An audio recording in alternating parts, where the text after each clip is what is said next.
Se ve el World Trade Center desde aquí y se ve John Stamos desde aquí. Hola, soy Héctor y me mandaron a Nueva York y me tocó entrevistar a Joseph Gordon-Levitt y Charles LeBon. ¡Oh my fucking god!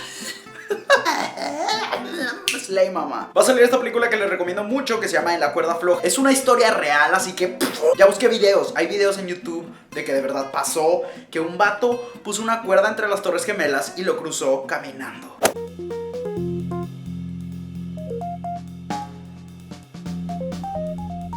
Hi. Hello. Congratulations on everything. Thank you. So this movie talks a lot about hope. Where do you think it can be found professionally? Where can hope be found professionally? Wow, that's quite a question. I mean, for me, when you have filmmakers out there like Robert Zemeckis who are managing to be successful in their profession but also be true to themselves, you know, expressing their sincere creative visions, that gives me hope, especially, you know, in the movie industry where sincerity and individuality is not always encouraged. Yeah. Hi. Hi. This movie is about not asking for permission. So on your work, have you ever done something without it that it came out better than you thought it would? You mean as an actress? Yeah, of course. I'm so bad at those kind of questions. Sorry. No, it's all right. Before I did movies, I was doing some kind of silly sketches on French TV that was kind of my acting school, and I did that for a year. And sometimes I did stuff that my producer didn't want me to, and that was probably where I was pushing my boundaries a lot. That was where I was doing it most. But when you work with Robert Zemeckis, you want to do what he wants, you know? You're not like, oh, I'm just gonna show you how it works, Robert. You're not really like that. That makes perfect sense. You're a really brave person turning ideas into actual art. So what would you tell to people who are, you know, like there's people who don't have experience and they think experience is really something they need to show their work, but part of it is showing it. So what would you tell these people?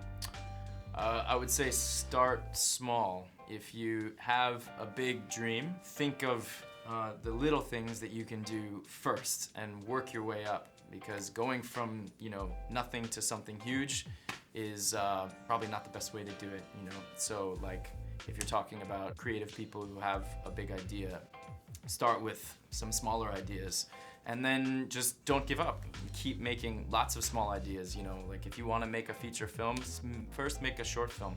First make 100 short films. I'm not exaggerating, actually. You know, make one that's 60 seconds, make one that's 2 minutes, make one that's 5 minutes, then make 4 more that are 30 seconds, then make, do you know what I mean? Like, just keep making them, and even if they're bad, it's okay if you fail sometimes. You just keep going, you'll fail.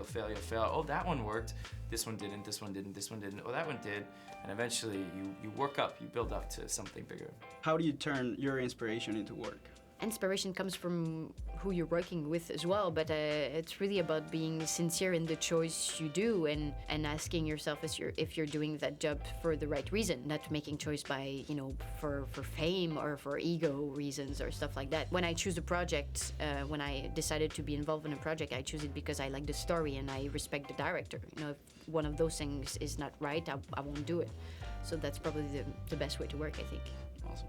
How do you think the walk is gonna affect the way you work, like on future projects? To me, the walk is just an inspiration that something even as outlandish as hanging a high wire between the two towers of the World Trade Center that seemed completely impossible. You can do it, you know, he did it. He actually did it in real life. He spent a lot of time, he worked up to it for years, he got help, and eventually he made it happen. And to me, that's really inspiring. What would you tell someone who's having a hard time finding support in their work? What can I say to them? Yeah, what would you finding support? Advice, yeah. I don't know. Well, it's really difficult when you don't have support from, maybe you don't have good friends or a good family. I mean, change friends or you look for family elsewhere. Okay, and my last question is, what's your favorite emoji? Emoji? Yeah. That's a good question. No, I won't say that. I was about to say something really bad. I'll go with the heart. Okay, awesome. Yeah, love and everything, you know, that type of things. Great, thank you. You're welcome. Awesome. My last question is, what's your favorite emoji? My favorite emoji? I like the little devil face. Thank you. Thank you. Cheers. Esta vez no me puse tan nervioso, traté de seguir sus consejos, traté de hacer buenas preguntas. Díganme qué opinan en los comentarios, estoy muy emocionado, fue genial ir a Nueva York otra vez. Me encanta Nueva York. Vayan a ver mi video pasado, díganme qué opinan. Y también les comento que estoy subiendo videos a mi Facebook, que es facebook.com/Benshorts. Vayan y denle like si no le he dado like. Y ahí también me pueden mandar mensajes. Ahí podemos seguir hablando más seguido. Sigo escribiendo historias para lo del libro. Estoy muy emocionado por contarles más cosas que estoy haciendo. Pero por lo pronto disfruten este video. Subiendo a youtube.com/Benviajes. Vayan y chequenlo porque estoy subiendo un nuevo programa para promover el respeto a los animales. No lo ha visto mucha gente, pero si te interesa este tema, ve y chécalo a youtube.com/Benviajes. Y no olvides que te quiero mucho. Adiós. Gracias por ver, suscribirse al favorito, meter y todo lo que ustedes hacen. Nos vemos en el próximo video. Bye.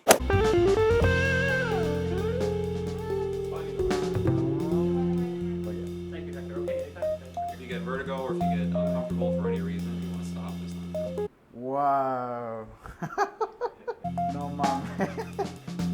No mames.